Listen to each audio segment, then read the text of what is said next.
Hello, मैं वीवी study से संतोष कुमार आप सभी का बहुत ही हार्दिक हार्दिक स्वागत करता हूं। आज हम पढ़ने जा रहे हैं decision support system management information system. Okay, तो सबसे पहले हम समझेंगे मैनेजमेंट इंफॉर्मेशन सिस्टम को।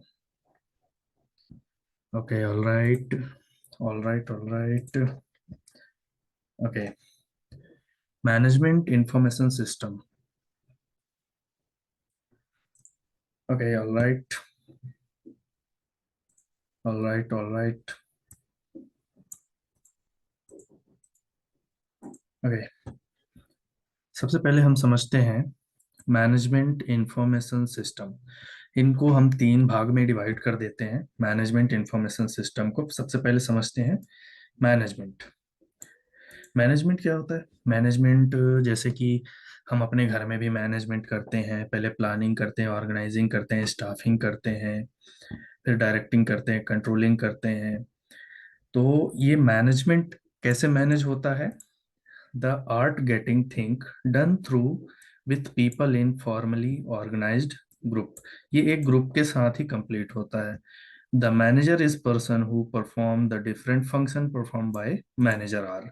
जो भी एक मैनेजर होता है वो पहले प्लानिंग, फिर ऑर्गेनाइजिंग, फिर स्टाफिंग, डायरेक्टिंग, कंट्रोलिंग, एक एक करके ये प्लानिंग बनाता है, फिर इसके बाद ऑर्गेनाइज करता है, फिर स्टाफिंग करता है, फिर डायरेक्टिंग करता है, कंट्रोलिंग करता है। तो प्लानिंग का मतलब क्या होता है कि डिसाइड करता है कि फ्यूचर में क्या होने वाला है। फ्यूचर में क्या होने वाला है मतलब कि जैसे कि हमें पार्टी में जाना है तो हमें क्या ड्रेसेस पहनना पड़ेगा, उसके लिए प्लानिंग करेगा, अच्छे अच्छे कपड़े खरीदेगा। फिर इसके बाद ऑर्गेनाइज करेगा, मतलब करने के लिए क्या करना पड़ेगा? मार्केट जाना पड़ेगा। मार्केट जाना पड़ेगा तो फिर उसको ऑर्गेनाइज करना पड़ेगा। फिर ऑर्गेनाइज करने के बाद स्टाफिंग करेगा, मतलब कि उस कपड़े को पहनेगा। ठीक है, उस कपड़े को क्या करेगा? पहनेगा। फिर इसके बाद क्या करेगा? डायरेक्टिंग। डायरेक्टिंग का क्या मतलब होता है कि डायरेक्शन देना किसी भी चीज को। जैसे कि ठंडी का टाइम है, मैं जैकेट पहन रहा हूँ, फिर और ठंडी बढ़ रही तो टोपा लगा लूंगा। ठीक है, तो डायरेक्शन हमारा दिमाग देता है कि किसी भी गोल को अचीव करने के लिए। ठीक है, और कंट्रोलिंग का मतलब ये होता है कि कोई भी चीज ओवर ना हो जाए, देख रेख। ठीक है, तो चलिए चलते हैं प्लानिंग में। प्लानिंग क्या कहता है कि it is the process of foreseeing the future in advance. मतलब कि प्लानिंग जो होता है वो फ्यूचर के लिए होता है। It is fills gap between there were and where we want to be manager plan by setting goals and objective and lay down policies, procedure, programmers, budget, strategies, schedules to achieve the plan। अगर आप कोई एक goal decide किए हैं तो बिना planning के अगर आप उस गोल को अचीव करेंगे तो आपको प्रॉब्लम होगी। जब तक आप पॉलिसीज को हैंड ओवर नहीं करेंगे, टेक ओवर नहीं करेंगे, प्रोसीजर को टेक ओवर नहीं करेंगे, किसी प्रोग्राम को टेक ओवर नहीं करेंगे, किसी बजट, जैसे जैसे कि हम बजट बनाते हैं। ठीक है, अगर उस बजट में अगर आप प्लानिंग नहीं करते हो तो आपका ओवर बजट हो जाएगा। इसलिए सबसे मोस्ट इम्पॉर्टेंट है कि हमें प्लानिंग करनी पड़ती है। जैसे कि हमें कल एग्जाम सेंटर में पहुंचना है। ठीक है, तो सबसे पहले हम क्या करेंगे? प्लानिंग करेंगे कि हमें बस मिलेगी कि नहीं मिलेगी, कहाँ से मिलेगी। ये होता है प्लानिंग। ठीक है, और प्लानिंग करने के बाद जब हम हमें बस मिल जाता है, उसमें बैठ जाते हैं। ठीक है, उसमें कितना पैसा लगेगा, जितना हमारे माइंड में आता है कि हमें एग्जाम सेंटर पहुंचना है, वो आपका गोल रहता है। ठीक है, वो आपका क्या रहता है? गोल रहता है, हमें पहुंचना है। तो जैसे हम घर से निकलते हैं और जो चीजें रास्ते में पड़ती है वो सब प्लानिंग का हिस्सा रहता है। ठीक है, अब बात आती है कि हम एग्जाम सेंटर पहुंचते हैं तो फिर ऑर्गेनाइज कहाँ से करेंगे? किसी के पास बाइक होता है तो वो बाइक ऑर्गेनाइज कर लेता है। ठीक है, जिसके पास बाइक नहीं होता वो क्या करता है? बस में चला जाता है। वो खुद बस ऑर्गेनाइज नहीं कर सकता, लेकिन उस जगह जा सकता है जहां से बस मिलती है। ठीक है, फिर जब बस मिल जाती है उसमें क्या कर लेता है? बैठ जाता है, स्टाफिंग कर लेता है, मतलब सेटिंग हो जाता है। अब सेटिंग का क्या मतलब ये है कि जो हमारा गोल है उसको अचीव करने के लिए हमें सेटिंग करना होगा, बैठना पड़ेगा। क्या हम उसके लिए सही हैं? जो जो जो हम एग्जाम सेंटर हम पहुंचना चाहते हैं, क्या हम सही बस में बैठे हैं, सही ऑटो पकड़ा है? पता चले कि हम बोल दिए कि हमको राजीव गांधी कॉलेज जाना है, लेकिन हम पहुंच गए कहाँ? राजीव गांधी प्रौद्योगिकी विश्वविद्यालय, उल्टा पहुंच गए। ठीक है, तो आपको पूरी तरह से प्लानिंग कर लेनी है, पूरी तरह से ऑर्गेनाइजिंग कर लेना है, फिर उसके बाद स्टाफिंग कर लेना है, मतलब चूज कर लेना है, डिसीजन मेकिंग देख लेना है। ठीक है। और हो सके तो आप पहली बार होंगे तो किसी के साथ जाइएगा, तो शायद वो प्लान बता दे कि आपको ये करना है कि वो करना है, आगे कैसे चलना है। ठीक है। उस गोल को अचीव करने के लिए आपको कैसे कैसे आगे बढ़ना है, तो उसके लिए किस चीज़ की जरूरत पड़ती है, हमें डायरेक्टिंग की जरूरत पड़ती है। अगर आप पहली बार जा रहे हैं तो आप किसी फ्रेंड्स के साथ जाएंगे, या तो फिर कोई आपको गाइड करने वाला होगा। ठीक है, तो गाइड करेगा, आपको डायरेक्शन देगा। कैसे डायरेक्शन देगा? कम्युनिकेट करके। आप कभी कभी परेशान हो जाते हो कि हम कैसे पहुंचेंगे, तो मैं कैंसिल ही कर देता हूँ जाना। तो जो आपके साथ रहता है, जो आपको डायरेक्शन देता है, या तो आपके टीचर हो सकते हैं, कोई भी हो सकता है, वो आपको मोटिवेट करता है। मोटिवेट करता है कौन करता है? लीडर करता है, जिसे हम लीडरशिप की क्वालिटी महसूस करते हैं। ठीक है। अब रही बात कंट्रोलिंग की। अब कंट्रोलिंग क्या है? कि आपको सिर्फ वहीं तक जाना है जहां तक आपका गोल है। जहां आपका गोल है, कहीं ऐसा तो नहीं है कि आपका एग्जाम सेंटर गोल है, कहीं और जाना हो आपको, उसमें आपको कंट्रोल रखना है। ठीक है। कि हमको जहां तक जाना था हम वहीं तक जाएंगे, उसके आगे जाएंगे तो गड़बड़ हो जाएगा। ठीक है, तो ये आता है कि इसमें कंट्रोलिंग में आता है। अंडरस्टैंड? ओके। अब समझते हैं information system. A set of things working together as a part of mechanism or an interconnecting network. अब इंफॉर्मेशन सिस्टम क्या होता है? इंफॉर्मेशन सिस्टम का ये मतलब होता है कि आपने कंप्यूटर तो देखा ही होगा। कंप्यूटर में ये देख सकते हैं आप लोग, कंप्यूटर है ये। ठीक है। इसमें आपने माउस भी देखा होगा, ये रहा माउस। ये सीपीयू है, ये कीबोर्ड है। ठीक है। ये डेस्कटॉप है, मॉनिटर है। ठीक है। ये स्पीकर है। ओके। जब ये सभी चीजें मिलती हैं एक साथ, तब जाके हम इसे क्या कहते हैं? सिस्टम कहते हैं। चाहे वो कोई आइडिया हो सकता है। ठीक है। जब आप कोई आइडिया देते हैं तो आपके दिमाग में रहता है। ठीक है। फिर वो डिफरेंट सोचने की सोचता है, मतलब डिफरेंट सोचता है कि मैं अपने बॉस को कैसे इम्प्रेस करूं। ठीक है, तो डिफरेंट सोचता है, चार्ट बना कर देता है, या फिर ग्राफ बना कर देता है। तो आप क्या कर सकते हो? क्रिएटिव सोच सकते हो। जब आप क्रिएटिव सोच सकते हो तो ये आपका सिस्टम क्या करेगा? आपको क्रिएटिव सोच को क्या कर देगा? इनपुट से आउटपुट दे देगा, जब भी आप कुछ बनाना चाहेंगे तो। ठीक है। अब कंप्यूटर सिस्टम जब कनेक्ट हो जाता है तो किससे रन करता है? रन करता है सॉफ्टवेयर से रन करता है, जैसे कि पावर, एमएस ऑफिस में रहता है, एक्सेल रहता है, एमएस वर्ड रहता है, पावर पॉइंट रहता है। ठीक है।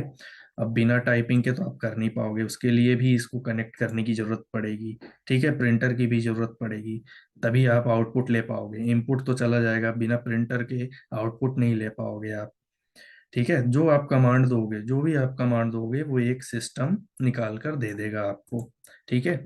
उसे कहते हैं इंफॉर्मेशन सिस्टम, मतलब कि इंफॉर्मेशन प्रोवाइड करना। ओके।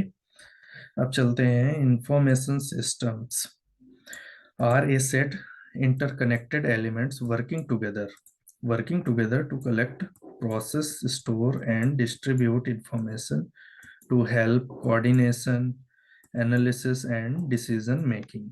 ठीक है। ये क्या करता है कि डाटा को कलेक्ट करता है और आप लोग को क्या कर देता है? शेयर कर देता है। मतलब कि डाटा को कलेक्ट करेगा, प्रोसेस करेगा, फिर उसे स्टोर करेगा, फिर क्या करेगा? Distribute information to help coordination. ठीक है। जब ये डाटा को कलेक्ट करता है, प्रोसेस करता है, स्टोर करता है और डिस्ट्रीब्यूट करता है इंफॉर्मेशन को, तो क्या होता है? कोऑर्डिनेशन में हेल्प मिलती है, एनालिसिस करने में और डिसीजन मेकिंग में भी हमें हेल्प मिलती है। ठीक है। The information system can be defined as allocation of software, hardware and telecommunication network that people develops and use to use together, create and distribute useful data, mainly in organizational setting। इसका मतलब क्या होता है कि किसी किसी organisation में सिर्फ सिस्टम को ही यूज किया जाता है। पहले के टाइम में क्या होता था कि रजिस्टर यूज करते थे, तो रियल टाइम डाटा मिल नहीं पाता था। तो अभी क्या करते हैं? ऑर्गेनाइजेशन यूज करता है सिस्टम जो डाटा स्टोर कर सके, डिस्ट्रीब्यूट कर सके। जैसे कि फाइनेंस डिपार्टमेंट है, एचआर डिपार्टमेंट है, डिफरेंट डिपार्टमेंट होते हैं, उन सबके रिकॉर्ड रख सके, उसे हम क्या कहते हैं, ऑर्गेनाइजेशनल सेटिंग कहते हैं। ये कौन करता है, इंफॉर्मेशन सिस्टम करता है। ठीक है, अब चलते हैं आगे। Components of information system. There are various components of an information system.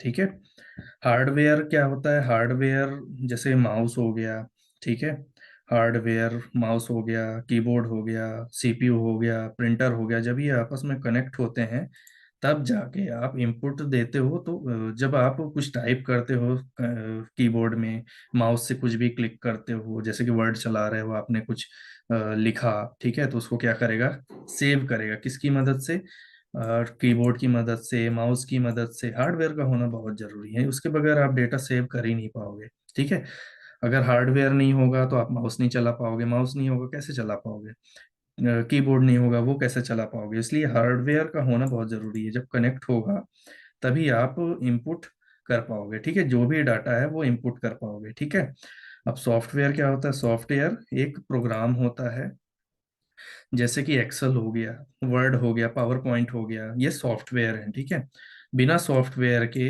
जब तक हार्डवेयर नहीं होगा तो सॉफ्टवेयर में इन क्या करोगे, जब हार्डवेयर होगा तो सॉफ्टवेयर में इन करोगे, फिर जो सॉफ्टवेयर में इन करोगे सेव करोगे। ठीक है, तो उसे हम क्या कहेंगे, डेटा कहेंगे।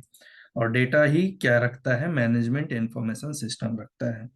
आगे, अब communication system, procedures and guidelines, ये क्या करता है, ये कैसे करना है। फॉर एग्जाम्पल मैं अभी एक सीट शेयर करता हूं, आप लोग देखिएगा, ये रहा एक्सेल सीट, ये रहा एक्सेल सीट। ये देखिए, जैसे कि मेरे पास ये है एक सीट है, ठीक है। अब इसको क्या करना है, इसको मुझे एक पेज में लेना है, इसको क्या करना है, एक पेज में लेना है। तो इसे क्या करूंगा, पहले मैं सेलेक्ट करूंगा, ठीक है, फिर इसके बाद व्यू करूंगा, व्यू करने के बाद इसे क्या करूंगा, इसको पहले देखूंगा, मुझे एक पेज में चाहिए तो इसे क्या करूंगा, ऐसे साइड लाइन करूंगा। ठीक है, तो मुझे क्या मिल जाएगा, पेज वन मिल जाएगा। फिर क्या मिल जाएगा, अगर बड़ा होगा तो पेज टू में आ जाएगा। फिर पेज लेआउट देख लेंगे, ठीक है, क्या ये पेज के बाहर तो नहीं जा रहा है, ये देखो पेज के बाहर जा रहा है, क्या नहीं जा रहा, हमें A4 साइज में मिल जाएगा, नॉर्मल कर देंगे इसे। अब बात आती है इसको सेट करने की, तो सेट कैसे करेंगे, चले जाएंगे प्रिंट में, प्रिंट में जाने के बाद हम करेंगे पेज सेटअप। पेज सेटअप में अगर आपको लैंडस्केप चाहिए तो लैंडस्केप ले सकते हो, अगर डाटा बड़ा है, चौड़ा है, तो आप इसे ले सकते हो। तो देखिए कैसे हो गया ये। अब ये फिट नहीं है तो हम इसे फिट करेंगे। ठीक है, कैसे फिट करेंगे, ये देखो आप, इसे हम ऐसे फिट करेंगे। ठीक है, तो ये क्या हो जाएगा, फिट हो जाएगा। इसे हम कहते हैं फ्रेमवर्क कहते हैं, अभी मैं आगे बताऊंगा, आप फिलहाल इतना ही समझो।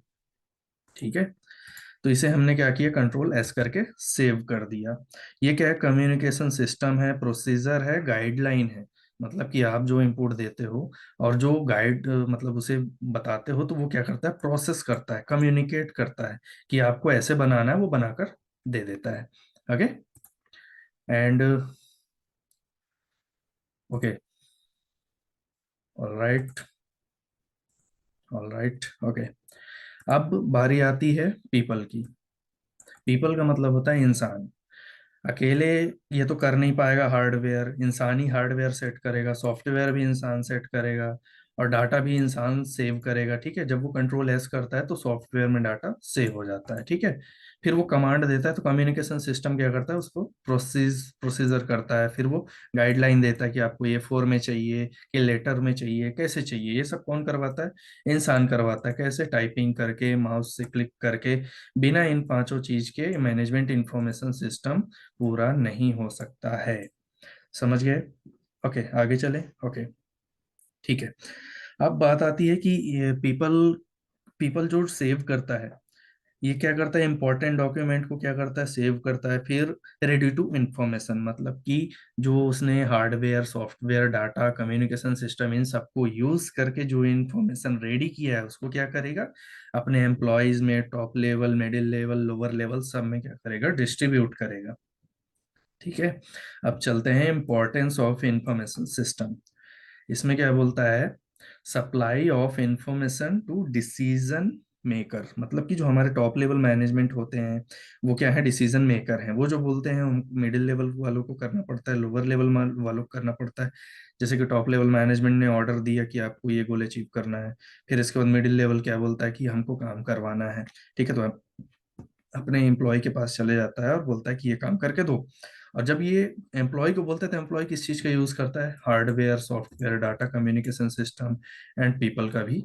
पीपल तो वो खुद है, जब ये इंसान यहाँ पर रहेगा तभी इन सब चीजों को क्या कर सकता है, यूज करता है, अदरवाइज यूज नहीं कर सकता है, ठीक है।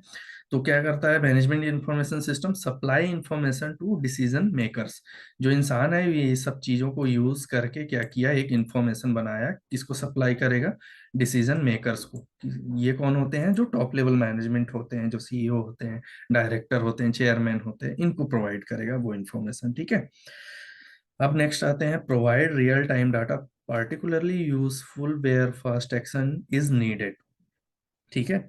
जैसे कि कोई प्रोडक्ट है, फॉर एग्जांपल कि कोई प्रोडक्ट है, उसको क्या किया, परचेस किया, कोई भी इंसान उसे परचेस किया, जैसे कि रात के 12 बजे परचेस किया, तो इंफॉर्मेशन सिस्टम क्या करेगा, 12 AM का टाइम दिखाएगा। अगर हमें चाहिए कि ये इंसान कोई प्रोडक्ट बाय किया है तो हमें पता कैसे चलेगा, मैनेजमेंट इंफॉर्मेशन सिस्टम से पता चलेगा। रात के 12 बजे भी अगर कोई बाय करता है तो पता चल जाएगा, रियल टाइम डाटा पता चल जाएगा, ठीक है। ये कौन रखता है, मैनेजमेंट इंफॉर्मेशन सिस्टम रखता है, ठीक है। और फास्ट एक्शन लेता है, मतलब कि हमें जो चाहिए वो तुरंत दे देता है। पहले के टाइम में क्या होता था, रजिस्टर लेकर बैठ जाते थे और कोई पूछता था कि बताओ कितने टाइम क्या निकाला गया, कौन सा, अगर हमने कोई रॉ मटेरियल मंगाया है तो कितने टाइम आ गया, कितने दिन पहले आ गया, तो क्या है रजिस्टर में हमें ढूंढने में टाइम लगता था। तो मैनेजमेंट इंफॉर्मेशन सिस्टम ने क्या किया है, बहुत आसान कर दिया है। ऑटोमेटिक ये क्या कर देता है, डेटा को सेव कर देता है, तो हमें क्या मिल जाता है, रियल टाइम डेटा मिल जाता है, ओके। अब नेक्स्ट आते हैं, provide achieve data, particularly useful for report analysis and business planning, analysis business planning, ठीक है। अगर हम ओल्ड डाटा को भी एक्सेस करना चाहते हैं, कि जैसे पास्ट में जो जॉब करते थे वो जॉब छोड़कर चले गए, अब नई ज्वाइनिंग किसकी हुई है, ठीक है, पास्ट में कुछ भी प्रॉफिट लॉस, जो भी बिजनेस में जो प्लानिंग हुआ है, सब पुराने रिपोर्ट को हम क्या कर सकते हैं, एक्सेस कर सकते हैं। ये किस में रहता है, इंफॉर्मेशन सिस्टम में ऑटोमेटिक सेव रहता है, वो कभी डिलीट नहीं हो सकता जब तक एक इंसान उसे डिलीट नहीं करता है, ठीक है। ओके, और ये हमारा बहुत टाइम बचाता है, बहुत ज्यादा टाइम बचा देता है, ठीक है। पहले के टाइम में क्या, रजिस्टर रहता था तो ढूंढने में कम से कम, अगर कोई एक डेटा ढूंढना होता था तो हमें क्या लगता था, कम से कम 4-5 घंटे निकल जाते थे। और अभी क्या है, 4-5 घंटे बच जाते हैं, किस वजह से, इंफॉर्मेशन सिस्टम की वजह से। हमने इन सब चीजों का यूज किया, इन सब चीजों का यूज करके हमने क्या किया है, एक डाटा इकट्ठा किया है। डाटा इकट्ठा करने के बाद हमने अपना क्या बचाया है, टाइम बचाया है। जब हम अपना टाइम बचाते हैं तो हमारा बिजनेस क्या करता है, और ग्रो होता है। ये कैसे पॉसिबल है, इंफॉर्मेशन सिस्टम से पॉसिबल है। सिस्टम का मतलब ये होता है कि जैसे कि आप कहीं साइबर कैफे जाते हैं, ठीक है, और पूरी सीट फुल है। अब आप पूछते हैं कि सिस्टम मिलेगा क्या, एक आध सिस्टम खाली है क्या, तो वो सामने वाला बोलता है कि बस 5 मिनट रुक जाइए, एक इंसान अभी उठकर जाएगा तो आप उसमें बैठ जाइएगा।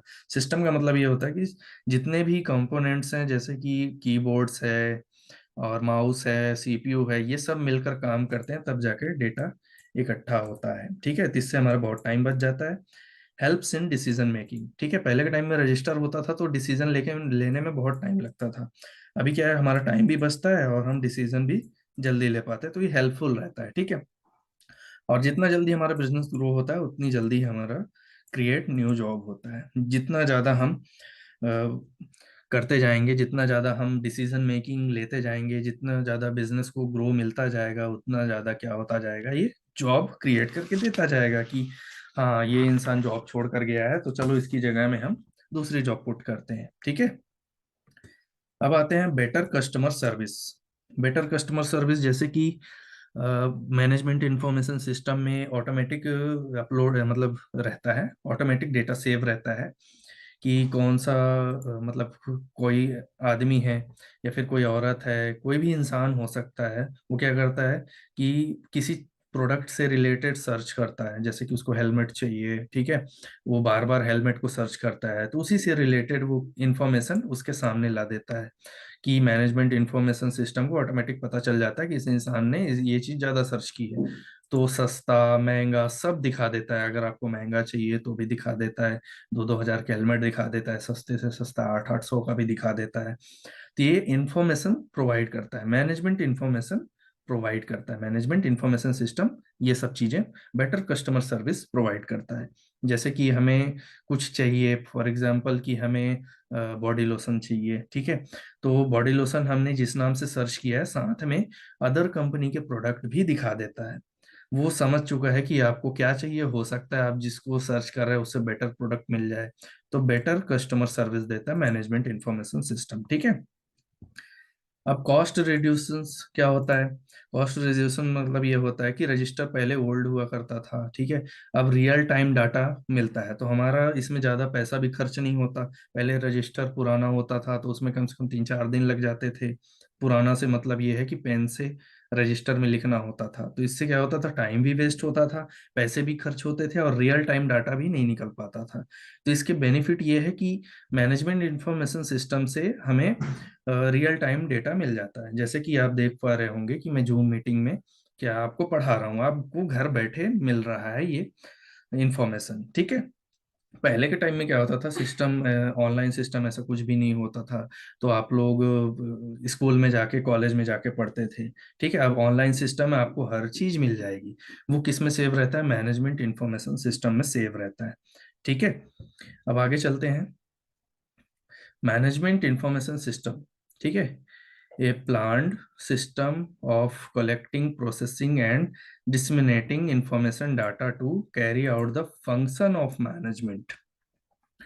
ये क्या करता है? डाटा के प्रोसेस को यूज करता है और एक रिपोर्ट बनाकर दे देता है, जैसे कि ग्राफ हो गया, चार्ट हो गया, ऐसे बनाकर दे देता है। कलेक्ट करके, प्रोसेस करके, डिसमिनेटिंग करके इंफॉर्मेशन को क्या कर देता है, डेटा बनाकर सामने रख देता है, ठीक है। According to institute of management accounts, अब किसी इंस्टीट्यूट का कहना क्या है कि मैनेजमेंट का जो फंक्शन होता है, मैनेजमेंट का जो फंक्शन होता है वो क्या करता है? कलेक्ट करता है, प्रोसीड करता है, कम्युनिकेट करता है, फिर असिस्ट करता है, ठीक है। कि कौन रिस्पॉन्सिबल है इसके लिए? वो रिस्पॉन्सिबल होता है टॉप लेवल मैनेजमेंट, जो ये काम करवा रहा होता है, जो डिसीजन मेकर्स होते हैं, जो टॉप लेवल मैनेजमेंट में बैठे होते हैं कि आपको ये करके देना है, तो आप किस रूप में दे देते हो? चार्ट के रूप में दे देते हो, ग्राफ के रूप में दे देते हो, और क्या कर देते हो? शेयर कर देते हो, प्रोसेस करके वो ऑटोमेटिक शेयर कर देता है, ठीक है। अब आते हैं function of management information system में। अब आपने शुरू में पढ़ा management information system, management information system, function of management पढ़ा, प्लानिंग, ऑर्गेनाइजिंग, डायरेक्टिंग, कंट्रोलिंग, ठीक है। तो वो डाटा को क्या करता है? कलेक्ट करता है। ये function of management information system है। वो फंक्शन ऑफ मैनेजमेंट अलग है, वो अलग से समझाने के लिए था, ठीक है। तो क्या करता है? कलेक्ट करता है डाटा, फिर करता है स्टोर करता है, फिर उसके बाद प्रोसेस करता है। प्रोसेस करने के बाद प्रेजेंट इंफॉर्मेशन टू मैनेजर, कैसे? टेबल में, चार्ट में, ग्राफ में, जैसे कि मैंने अभी दिखाया था एक्सेल, ठीक है। एक्सेल दिखाया था, उस रूप में हो सकता है, वर्ड में हो सकता है, किसी भी रूप में हो सकता है, ठीक है। अब आते हैं characteristics of management information system. Management oriented, management oriented का मतलब है कि वो अच्छा परफॉर्म कर सके, ठीक है। ये अच्छा परफॉर्म कर सके कौन? मैनेजमेंट इंफॉर्मेशन सिस्टम, तभी आपको रियल टाइम डेटा मिल पाएगा। Integrated system, hardware, software, network data, people, जब जब तक ये लोग नहीं होंगे, ये 4-5 चीजें मिलेंगी नहीं, तब तक आपको रियल टाइम डेटा नहीं मिलेगा, ठीक है। Provide relevant information to managers, ठीक है। अब फॉर एग्जांपल अगर मैनेजर को कुछ चाहिए, जैसे कि सेल्स कितना हुआ, परचेस कितना हुआ, रॉ मटेरियल कितना आया, कोई भी इंफॉर्मेशन चाहिए तो प्रोवाइड कर देता है कौन? मैनेजमेंट इंफॉर्मेशन सिस्टम, ठीक है। अवॉइड रेडुएंसी इन डाटा, ठीक है, मतलब जो डुप्लीकेट डाटा होता है उसको क्या कर देता है? अवॉइड कर देता है, जो किसी काम का नहीं होता है, जो डुप्लीकेशन में रहता है, ठीक है।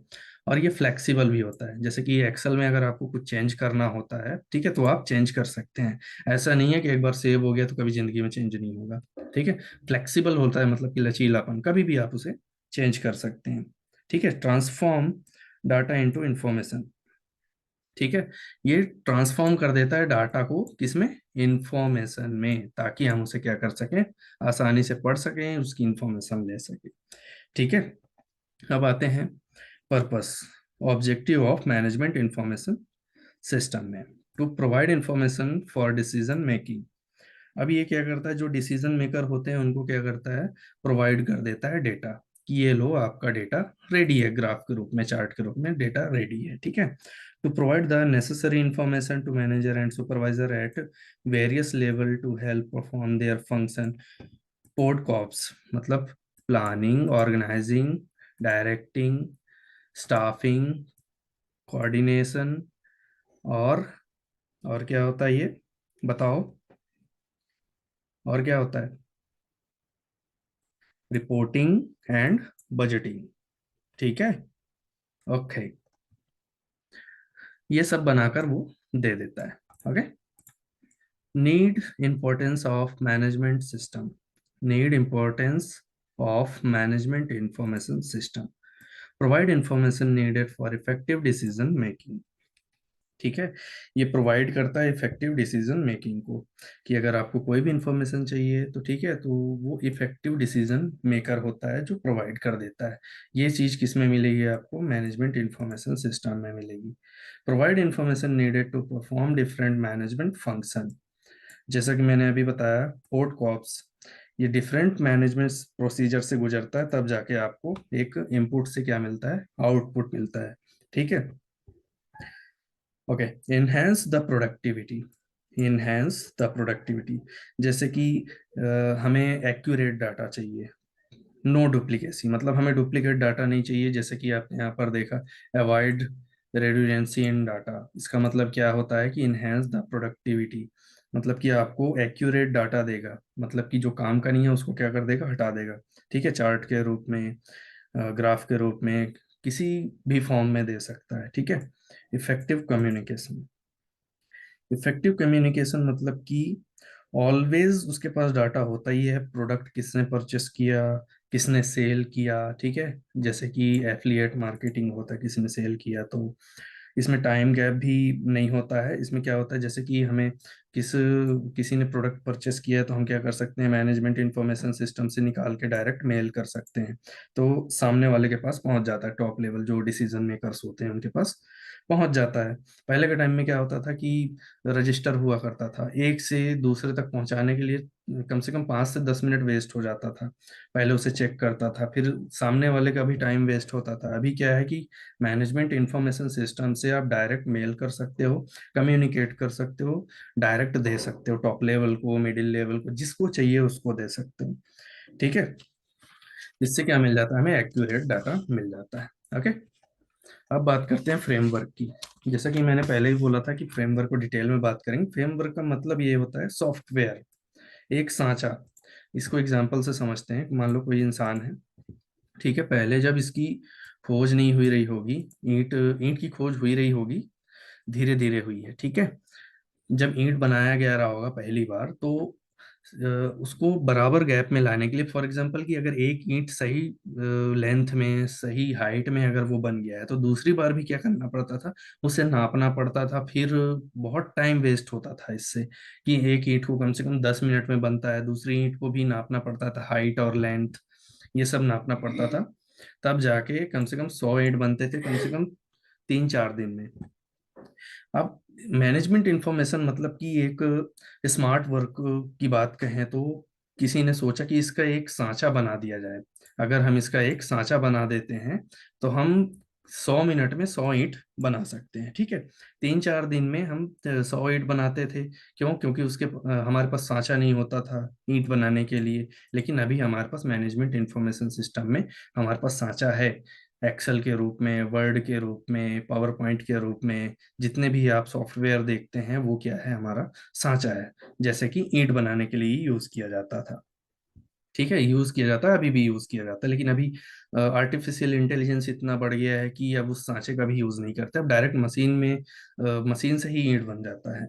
ठीक है, आने वाले टाइम में उसका भी कोई यूज नहीं होगा, फिर कोई नई नई चीजें निकलती जाएगी। ठीक है, आर्टिफिशियल इंटेलिजेंस धीरे धीरे ग्रो करता है, लेकिन जब भी करता है तो क्या करता है, जॉब्स को रिप्लेस करते जाता है। अभी इससे पहले कम से कम 100 लोग काम करते रहे होंगे ईंट बनाने में, क्योंकि सभी की हेल्प लगती रही होगी। फिर जब उन्होंने सांचा बना लिया तो एक आदमी अकेले काम करने लगा, तो इससे क्या हो गया, जॉब्स रिप्लेस होने लगी। ठीक है। उसी तरह एक्सेल, पावर पॉइंट और वर्ड होता है। पहले रजिस्टर में कम से कम 8-10 लोग हाथ लगाते थे। अब एक अकेला इंसान बैठ जाता है कंप्यूटर के सामने और वो फटाफट सब कुछ करके रेडी कर देता है। क्यों? क्योंकि उसके पास फ्रेमवर्क है। फ्रेमवर्क से मतलब कि PowerPoint, Excel, MS Word है उसके पास, एमएस ऑफिस है, सब कुछ है। तो वो एक अकेला इंसान कर सकता है। इससे क्या होता है कि जब सॉफ्टवेयर यूज किया जाता है तो हमें रियल टाइम डेटा मिल जाता है, मतलब परेशान नहीं होना पड़ता। पहले परेशान होना पड़ता था, लेकिन अब नहीं होना पड़ता है। ठीक है। ओके। What is framework? जैसा कि मैंने अभी समझाया कि फ्रेमवर्क एक सॉफ्टवेयर है, ठीक है, जो एक एप्लीकेशन को क्या करता है, यूजफुल बनाता है। जिस एप्लीकेशन, फॉर एग्जांपल की सॉफ्टवेयर सॉफ्टवेयर के जरिए आप एक प्रॉपर स्ट्रक्चर बना सकते हो, एक गाइडलाइन के हिसाब से बना सकते हो। वो गाइडलाइन में कैसे कि आपको A4 साइज चाहिए, A5 साइज चाहिए, कैसा चाहिए। अगर आपको ऐसे ही चाहिए तो कोई बात नहीं, आपको वो भी डिजाइन करके दे देगा। ठीक है। Framework are allows software that are developed to build application. जो फ्रेमवर्क्स होते हैं, जो सॉफ्टवेयर होते हैं, उसको डेवलप किया जाता है कि इसमें एप्लीकेशंस में। आपने देखा होगा कि सॉफ्टवेयर पहले कंप्यूटर सिस्टम में हुआ करता था, बटन वाला मोबाइल हुआ करता था। अब सॉफ्टवेयर मोबाइल में भी आने लगा है। ठीक है। तो फ्रेमवर्क क्या कर दिया, डेवलप कर दिया एप्लीकेशन में। तो एप्लीकेशन में क्या हो गया कि हमें बहुत आसानी होने लगी, हमें सिस्टम की, कंप्यूटर सिस्टम छूने की भी जरूरत नहीं है, उसको टच करने की भी जरूरत नहीं है, हम सारा काम मोबाइल से भी कर सकते हैं। ठीक है। एक एप्लीकेशन की मदद से। ओके। अब आगे बढ़ते हैं। Framework is a collection to of tools design to help to create your project, so you do not need to start from scratch.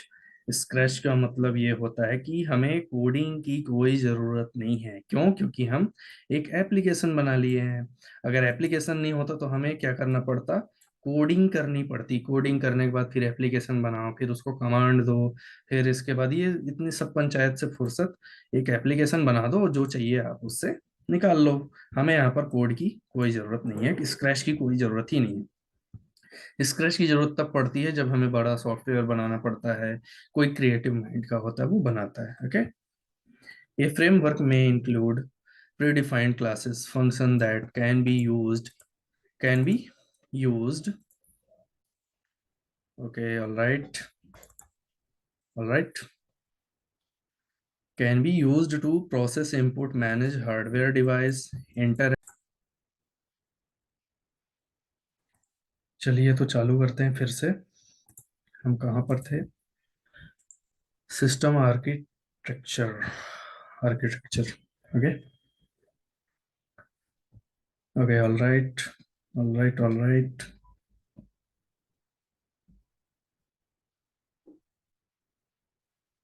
Okay. हम ये यहाँ तक चले आए थे। स्क्रैच, हमें कोड की कोई जरूरत नहीं है। ओके। अब यहाँ से चालू करते हैं। ए फ्रेमवर्क में include predefined classes, function that can be used, process input, manage hardware device, interact with system architecture. ठीक है। इसका मतलब क्या होता है, जो हार्डवेयर डिवाइस होते हैं उनको क्या करना, मैनेज करना। किसके जरिए मैनेज करना?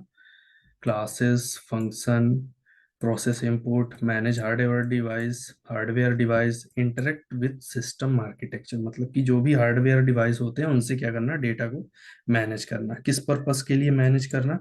Allow developers to focus business logic and features of their application rather than writing codes from scratch. मतलब कि बिजनेस का जो लॉजिक है कि हमें बिना मेहनत किए, बिना कोड के कोई एप्लीकेशन बनाकर दे दे और हम उस पर क्या कर सके, उस बिजनेस को ग्रो कर सकें, उस बिजनेस को क्या कर सके, हम ग्रोथ दिला सकें। ठीक है। Why use to framework? अब हम फ्रेमवर्क को क्यों यूज करेंगे, क्यों यूज करना चाहिए? क्योंकि इसमें हमें कोड की क्या जरूरत नहीं पड़ती। ठीक है। हमें कोड लिखना नहीं पड़ता, कोई कमांड नहीं देना पड़ता। क्यों? क्योंकि हमने एक एप्लीकेशन रेडी कर लिया है। इससे क्या हमारा बचता है, टाइम बचता है। ठीक है, टाइम बचने के साथ साथ सिक्योरिटी फीचर्स, मतलब इसका सिक्योरिटी फीचर बहुत ही बेहतरीन है। और जैसे कि कोई हैकर होता है वो सिस्टम को हैक कर सकता है, लेकिन सॉफ्टवेयर के अंदर जो डेटा होता है उसको डायरेक्ट हैक नहीं कर सकता। उसके लिए क्या करना पड़ेगा, उसको ओपन करना पड़ेगा। फिर ओपन करने के बाद उसमें कोई भी एक्टिविटी कर सकता है। मतलब सिक्योरिटी फीचर ये कि कंट्रोल ऐसा आपने कर दिया तो वो ऑटोमेटिक चेंज नहीं कर सकता जब तक आप उसे कमांड नहीं देते हैं। जब तक आप उसे कमांड नहीं देंगे तब तक वो चेंज नहीं करेगा। इसलिए उसे कहते हैं सिक्योरिटी फीचर्स, बहुत बेहतरीन सिक्योरिटी फीचर्स। ठीक है। और testing and debugging is easy, मतलब कि कोई बग की दिक्कत नहीं होती इसमें, क्योंकि इसमें जो एप्लीकेशन होता है वो टेस्ट किया होता है। जो डेवलपर्स होते हैं वो क्या करते हैं, कोई भी बग को नहीं आने देते। फेसबुक, गूगल आपने देखा होगा कि बग को पकड़ो और 200 करोड़, 100 करोड़, 10 करोड़, 20 करोड़ ऐसे रखते हैं कि अगर आपने कोई बग पकड़ लिया तो हमें तुरंत बताएं। वो जॉब भी ऑफर करते हैं। ठीक है। तो ये मैनेजमेंट इंफॉर्मेशन सिस्टम में उन्होंने ऐसी टेस्टिंग बनाई है, ऐसा टेस्ट किया है कि कोई भी इसमें बग नहीं आ सकता। बग का मतलब क्या होता है, कीड़े। कीड़ा जो एक प्रकार का वायरस होता है जो बार बार दिक्कत करता है। जैसे कि सुबह सुबह का टाइम है और वो मैसेज दे रहा है गुड नाइट का, ये क्या है, एक बग के कारण है। कोई बग आ जाता है तो उसमें प्रॉब्लम करता है कोई भी सॉफ्टवेयर को रन करने के लिए। ठीक है। Different section for different task, application easy to manage, मतलब एप्लीकेशन को हम इजी मैनेज कर सकते हैं कहीं भी कभी भी। जैसे कि आप लैपटॉप या कंप्यूटर सिस्टम को हर जगह नहीं लेकर जा सकते। ठीक है। तो उसे एक एप्लीकेशन की मदद से आप मोबाइल में ही मैनेज कर सकते हो। मोबाइल में या फिर किसी दूसरी जगह, जैसे कि मेल है। ठीक है, आप मेल को क्या कर सकते हो, आईडी पासवर्ड डाल के किसी भी दूसरे सिस्टम में क्या कर सकते हो, लॉगिन कर सकते हो और उससे डेटा निकाल सकते हो। ठीक है। कहीं भी ले जा सकते हो उसे। ठीक है। और कहीं से भी उसे मैनेज कर सकते हो। कोई भी टास्क को कोई भी कहीं से भी कर सकते हो। ठीक है। इसका जो कोड होता है वो बहुत ही क्लीन होता है। जैसे कि कमांड में देते हैं एक्स एल एस ऐसे करके बहुत सी चीजें होती है कमांड में। ठीक है। ISI मतलब बाइनरी लैंग्वेज होता है। ठीक है। एप्लीकेशन में क्या होता है, क्लीन कोड होता है, एकदम क्लीन रहता है, मतलब कि कठिन नहीं रहता, बहुत आसान रहता है। क्लीन कोड, साफ सुथरा कोड रहता है। जैसे कि आपने कंप्यूटर सिस्टम में जो कमांड दिया होगा उसमें बहुत पंचायत रहता है, इंटर करो, फिर इसके बाद सेव करो, फिर इसके बाद ये कमांड लिखो, फिर इसके बाद आगे रन होगा, आगे प्रोसेस होगा। ये सब पंचायत नहीं रहता है, इसमें क्लीन कोड रहता है। आसानी से कोई भी डेवलपर एक एप्लीकेशन बना देता है, फिर कोई प्रॉब्लम नहीं आती। उसको अपडेट करने के लिए फिर से क्लीन कोड दिया जाता है। ठीक है, कमांड दिया जाता है। लॉट ऑफ इनबिल्ट टूल्स, जो टूल्स होते हैं उन चीज को क्या कर सकते हैं, यूज करके एक एप्लीकेशन बना सकते हैं। मैनेजमेंट इंफॉर्मेशन सिस्टम में एक पहले से ही आपका जो थेरेटिकल नॉलेज होता है उसको क्या करते हैं, प्रॉपर नोट करते हैं, फिर इसके बाद उस कमांड को बनाते हैं, सॉफ्टवेयर को बनाते हैं। फिर वो सॉफ्टवेयर क्या करता है, एक टूल्स को यूज करता है और एप्लीकेशन को रेडी कर देता है। ठीक है। एग्जाम्पल ऑफ फ्रेमवर्क, जिसे हम एंगुलर कहते हैं। एंगुलर का मतलब क्या होता है कि कोई भी स्क्रिप्ट, जैसे कि हमने वर्ड में बनाया, जावा में हमने कुछ लिखा, ठीक है, जो भी डेटा हमने सेव किया उसको क्या करता है, सेव करता है। ओपन सोर्स जावा स्क्रिप्ट फ्रेमवर्क, जावा स्क्रिप्ट एक लैंग्वेज है। ठीक है, आप लोग इसे समझ सकते हैं। जावा स्क्रिप्ट से आप लोग और भी तरह तरह की चीजें कर सकते हैं। ठीक है। Used for building web application, Java script से आप क्या कर सकते हैं, वेब एप्लीकेशन बना सकते हैं, उसका यूज कर सकते हैं, जिसे हम क्या कहते हैं, एंगुलर कहते हैं। ठीक है। अब नेक्स्ट पार्ट आते हैं। नेक्स्ट में आते हैं, wait for it, okay, alright alright, हाँ, Laravel, PHP based web application. ठीक है। PHP based web application framework, ये एक सॉफ्टवेयर होता है। जैसे कि हमने एंगुलर बताया, उस इसका भी यूज करके हम क्या बना सकते हैं, एक एप्लीकेशन का फ्रेमवर्क बना सकते हैं, एप्लीकेशन फ्रेमवर्क बना सकते हैं। नेक्स्ट है डी जैंगो, इसको जैंगो भी कहते हैं और डी जैंगो भी कहते हैं। ठीक है। ये एकदम फ्री है, ओपन सोर्स है, वेब एप फ्रेम। इसको बनाया जाता है पाइथन सीख के। जैसे कि आपने देखा होगा आयरन मैन मूवी में जो जारविस होता है वो किस लैंग्वेज से बनाया गया है? वो बनाया गया है पाइथन से बनाया गया है। कि आप मैं आपको इत्तला करूंगा, टोनी स्टार्क रहता है उसमें, कहता है कि जारविस, मेरे बॉडी में कितना जहर बचा है, उसको निकालने में कितना टाइम लगेगा? तो वो जारविस बोलता है कि इसका कुछ पता नहीं चल पा रहा है, आखिर आपको बीमारी क्या है? जारविस बोलता है ऐसा। जारविस एक पाइथन लैंग्वेज से बनाया गया है, ठीक है। Some may assume that a software framework is a collection of libraries. However, this is not fully true, as not all software framework use fully libraries. ठीक है। मतलब कुछ लोगों को लगता है कि लाइब्रेरी से लिया जाता है कलेक्शन, जो फ्रेमवर्क है वो फुली लाइब्रेरी से लिया जाता है, तो ऐसा बिल्कुल भी नहीं है।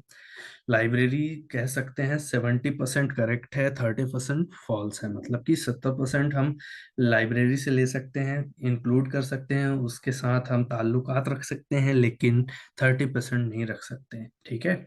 अब बात करते हैं डिसीजन सपोर्ट सिस्टम की।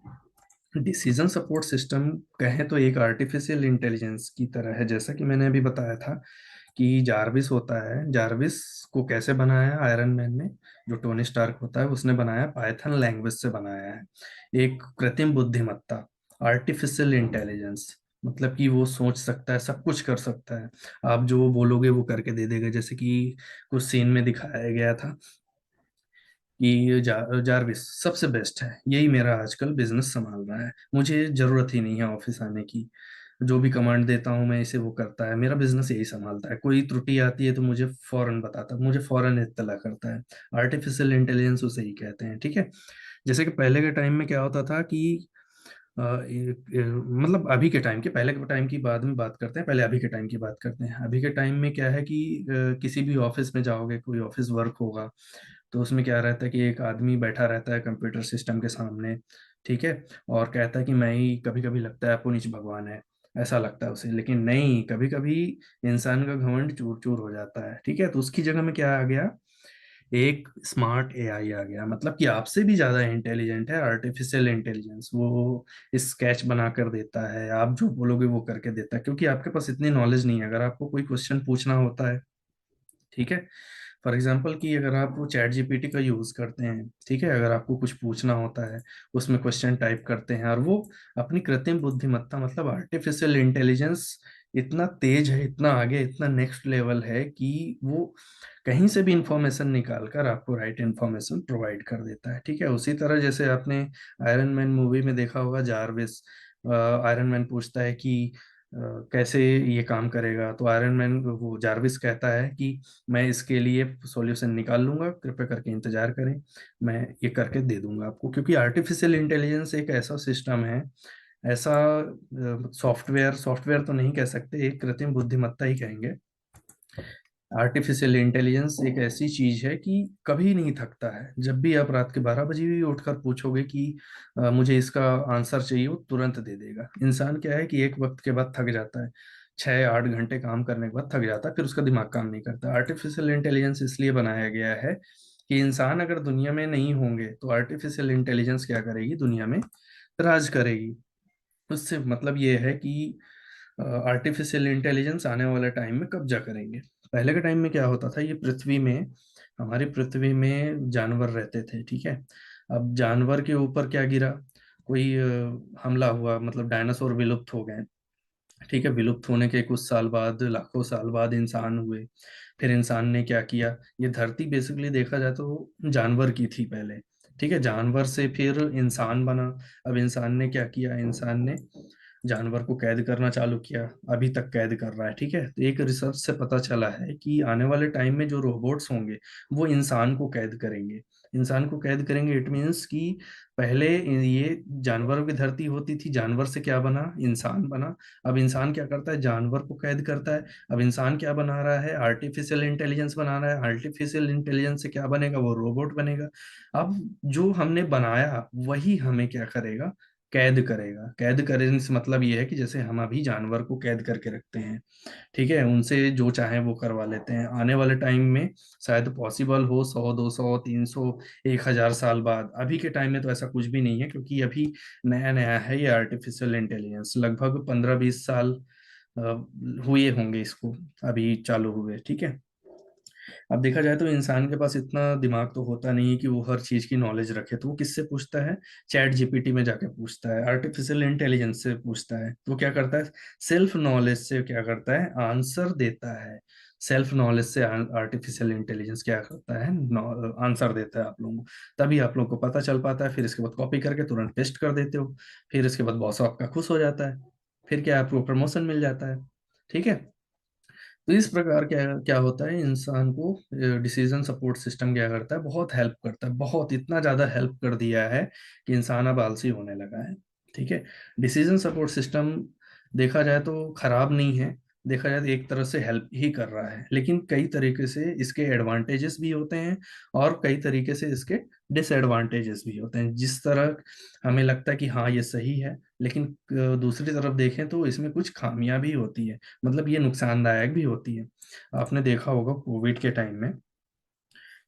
टाइम में क्या हुआ था, सब घर में कैद हो गए थे। अब क्या करें क्या करें, पैसे कैसे कमाएं, क्योंकि घर तो चलाना ही है ना, बिना घर चलाए आप कैसे आगे बढ़ेंगे, नहीं तो भूखे मर जाएंगे। ठीक है। तो उस वक्त क्या है, आर्टिफिशियल इंटेलिजेंस बहुत चलने लगा। लोग ऑनलाइन मीटिंग करने लगे। पहले क्या होता था, जब कोविड नहीं था तो लोग फेस टू फेस सेमिनार्स करते थे, इतना ऑनलाइन का क्रेज चल था ही नहीं। जब से कोविड आया तब से ऑनलाइन क्लास, ऑनलाइन सब कुछ, ऑनलाइन बिजनेस, एवरीथिंग ऑनलाइन। और पूरा एजुकेशन सिस्टम, पूरा बिजनेस सब ऑनलाइन में शिफ्ट हो गया। किसकी वजह से? ये आर्टिफिशियल इंटेलिजेंस की वजह से। जैसे कि मैं वीडियो रिकॉर्ड कर रहा हूँ, कैसे रिकॉर्ड कर रहा हूँ? ये मेरे पास एक सॉफ्टवेयर है, जूम नाम का, जूम सॉफ्टवेयर है। ठीक है। इसने कमांड दी, अब मुझे आपको आपके पास आना पड़ता, एक हॉल लेना पड़ता, फिर इसके बाद आप बच्चे आते, फिर मैं पढ़ाता। तो ये सब चीज के टाइम बचाने के लिए क्या कर दिया, एक सॉफ्टवेयर बना दिया सिंपल सा। ठीक है। तो मैं एक रिकॉर्ड कर दूंगा, आपकी जब मर्जी होगी यूट्यूब में चला जाएगा, आपकी जब मर्जी होगी तब आप उस वीडियो को देख सकते हो। पहले के टाइम में ऐसा नहीं होता था, पहले के टाइम में लेक्चर छूट गया तो छूट गया, ना उसकी रिकॉर्डिंग मिलती थी ना कुछ मिलता था। ठीक है। ये तब पॉसिबल हुआ जब कोविड आ गया, सब घर में कैद हो गए। नेट तो पूरी 1.5 GB मिलता ही था, बहुत लोग वाईफाई भी लगा रखे थे। तो कुछ खास काम तो था नहीं, लोगों की आदत लग गई, मोबाइल चलाने लगे, आर्टिफिशियल इंटेलिजेंस से ज्यादा घिरने लगे। कई ऑफिस में तो ऐसा था कि वर्क फ्रॉम होम ले लिए, वर्क फ्रॉम होम के साथ साथ क्या ऑफिस में भी वर्क करते थे, क्योंकि हर जगह पॉसिबल नहीं हो पा रहा था, क्योंकि हर ऑर्गेनाइजेशन में कंप्यूटर सिस्टम नहीं हुआ करता था। किसी किसी ऑर्गेनाइजेशन में एक रहता भी था तो एक या दो सिस्टम रहता था, और काम करने में भी बहुत प्रॉब्लम होती थी, नंबर ऑफ एम्प्लॉय बहुत ज्यादा होते थे। और इस वजह से क्या हुआ, नंबर ऑफ सिस्टम को बढ़ाया गया ताकि सबके पास पर्सनली एक सिस्टम हो कि काम कर सके। ठीक है। तो decision support system artificial intelligence ही है। जब तक ये आर्टिफिशियल इंटेलिजेंस रहेगा तब तक आपका काम चलता रहेगा, क्योंकि आप वो पुरानी पद्धति से काम नहीं कर पाएंगे, क्योंकि ये बहुत लेंदी हो जाता है। अब रजिस्टर, अगर आज के टाइम में अगर आप रजिस्टर उठाते हैं और लिखना चालू करते हैं कि हमारे क्लास में इतने बच्चे हैं, अब हर बच्चे का नाम लिखना चालू करोगे, फिर कभी कभी ऐसा रहता है कि हम वो रजिस्टर को हर जगह लेकर नहीं जा सकते, तो आप एक्सेल में नोट कर लो, एक्सेल में टाइप कर लो। एक्सेल में टाइप करने के बाद क्या होता है कि आप उसे मेल कर लो, मेल के साथ क्या है, आपको रजिस्टर ले जाने की जरूरत ही नहीं पड़ेगी, मेल में आपको मिल जाएगा। ये किसकी बदौलत है? आर्टिफिशियल इंटेलिजेंस की वजह से। जब आप ईमेल को जो भी आप मेल चलाते हो, जीमेल चलाते हो, याहू मेल चलाते हो, कोई भी मेल चलाते हो, जब आप उसे कमांड देते हो कि मुझे ये फाइल चाहिए, डाउनलोड का ऑप्शन दे देता है, वो डाउनलोड कर लो, आपको फाइल मिल जाएगी। ये कैसे मिलता है हमें? आर्टिफिशियल इंटेलिजेंस की वजह से मिलता है, डिसीजन सपोर्ट सिस्टम की वजह से मिलता है। सब कुछ आयरन मैन मूवी में बहुत बारीकी से समझाया है, लेकिन उसने ये नहीं बताया कि जारविस बनाया कैसे, क्योंकि उसमें वो साइंटिस्ट रहता है और साइंटिस्ट पाइथन लैंग्वेज जानता है, पाइथन लैंग्वेज ने उसने किसको बना दिया? जारविस को बना दिया। अब बात यहाँ पर यह आती है कि आर्टिफिशियल इंटेलिजेंस जब जारविस बन गया तो ना उसे बिजनेस में जाने की जरूरत है, किसे जो टोनी स्टार्क रहता था उसे किसी भी बिजनेस में जाने की जरूरत नहीं है। अगर कहीं गड़बड़ी होती थी तो तब कभी कभी जाते थे, मतलब समझ रहे हैं ना आप? तो कभी कभी जाते थे। अब पूरा बिजनेस कौन संभालता था? आर्टिफिशियल इंटेलिजेंस संभालता था, कि अगर कितने सेल्स हुए, कितने परचेस हुए, ठीक है, सब कुछ सब इंडिकेट करता था। हर एक इंफॉर्मेशन पहुंचाता था टोनी स्टार्क के पास। और टोनी स्टार्क को एक असिस्टेंट रखने की भी जरूरत नहीं होती थी, नहीं तो उसको पहले असिस्टेंट रखते थे, लेकिन रखते रखते उन्हें लगा कि ये सेफ नहीं है, ठीक है, ये सेफ नहीं है, तो आर्टिफिशियल इंटेलिजेंस उनके साथ हुआ। फिर उन्होंने उनको कमांड दी, जारविस को कमांड दिया कि आपको ये करना है, ठीक है। तो जारविस ने कहा कि ठीक है मैं ये कर लूंगा, क्योंकि इंसान अगर उसकी जगह में होता तो इंसान मना कर देता, क्योंकि 8-10 घंटे से ज्यादा वो काम नहीं कर सकता है। आर्टिफिशियल इंटेलिजेंस 24 घंटे काम कर सकता है। अगर आप उसको इंटरनेट कनेक्टिविटी दे दो, कमांड दे दो, वो कर लेगा। ना ही वो हड़ताल करता है, कुछ भी नहीं करता है। अभी आप देख ही रहे होंगे कि इंसान पर ही जोर पड़ता है, ठीक है। रोबोट्स पर तो पड़ेगा नहीं, क्योंकि उसको खाना तो सिर्फ बिजली ही है, बिजली खाना है, इंटरनेट कनेक्टिविटी खाना है। और रही बात, अगर उसको इंटरनेट नहीं भी मिलता है, ठीक है, अगर उसको इंटरनेट नहीं भी मिलता है तो वो हड़ताल नहीं करता है। कभी ना कभी तो मिलेगा, मैं उसको प्रोसेस कर दूंगा, ठीक है। देखा जाए तो ये इंसान का काम होता है, इंसान को डेटा चाहिए तो वो क्या करता है, कमांड देता है, और फिर जब कमांड देगा तो हमें नेट कनेक्ट करना पड़ेगा। फिर इसके बाद उसको कमांड देना पड़ेगा, हमें जो डेटा चाहिए वो निकाल कर दे देगा। कौन दे देगा? आर्टिफिशियल इंटेलिजेंस दे देगा। ओके। ये हमारा खत्म हुआ मैनेजमेंट इंफॉर्मेशन सिस्टम और decision support system. I hope आपको बहुत समझ में आया होगा। अगर आपको समझ में नहीं आया है तो कमेंट करें, इसके लिए हम दूसरा वीडियो भी बना देंगे, ठीक है। फिलहाल अभी के लिए इतना ही। Okay, bye, good night everyone. फिलहाल कोई दिन में देखेगा तो कहेगा कि ये दिन में गुड नाइट, क्योंकि ये वीडियो मैं रात में बना रहा हूँ, ठीक है, तो रात में बना रहा हूँ तो गुड नाइट ही बोलूंगा। ओके।